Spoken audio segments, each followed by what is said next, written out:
Hi. First of all sorry, ഞങ്ങൾക്ക് ആരും call എടുക്കാനൊന്നും പറ്റിയിട്ട്. ഇന്നലെ ഞാൻ ഫുള്ള് തിരക്കിലുണ്ടായി, സ്റ്റേഷനിൽ പോകാനുണ്ടായി. പിന്നെ ഇവിടുന്ന് പോലീസ് മാറാൻ പറഞ്ഞിന്, അതുകൊണ്ട് എനിക്ക് നാളെ വീട് മാറണം.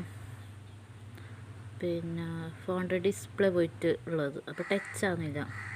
കുറേ കുത്തിയാൽ ടച്ച് ആവും. അങ്ങനെ ഞങ്ങൾക്ക് മെസ്സേജ് കുറേ ആൾ അയച്ചതിന് റിപ്ലൈ ഞാൻ കൊടുത്തിട്ടാണ്. വായിച്ചിന് കുറേ മെസ്സേജ്, റിപ്ലൈ ഒന്നും കൊടുത്തിട്ടാണ്. വീഡിയോ ഇടാന്ന് പറഞ്ഞിട്ട് വീഡിയോ എഡിറ്റ് ആക്കാൻ നോക്കുമ്പോൾ ഡിസ്പ്ലേ ശരിയാത്തതുകൊണ്ട് ഞാൻ വീഡിയോ എഡിറ്റ് ആക്കിയിട്ടാണ്. വീഡിയോയിൽ എടുത്ത് വെച്ചിട്ടുണ്ട്. പോലീസ് സ്റ്റേഷനിൽ പോയെല്ലാം എന്ത് കാര്യം എന്ന് ചോദിച്ച് കുറേ ആൾ മെസ്സേജ് അയച്ചിന്. കുറേ ഫ്രണ്ട്സ് വിളിച്ചിട്ടുണ്ടായി, കുറേ മെസ്സേജ് അയച്ചു. കുറേ മെസ്സേജ് വന്നു എനിക്ക്. അതിനൊന്ന് റീപ്ലൈ ഞാൻ കൊടുത്തിട്ടാണ്. കുറേ ഒന്നും ഞാൻ ഓപ്പണേ ആക്കിയിട്ടാണ്. അപ്പോൾ ഫുൾ തിരക്കായി. ഇപ്പോൾ നാളെ നമുക്ക് വീട് മാറണം, അതിൻ്റെ തിരക്കായി. ഇപ്പോൾ ഫോണും ശരിയില്ല, നമുക്ക് ഫോൺ വാങ്ങാനും പറ്റിയില്ല, എന്തെല്ലോ പ്രശ്നമുണ്ട്. അപ്പോൾ ഞാൻ വരാം, കാണാം, ബൈ.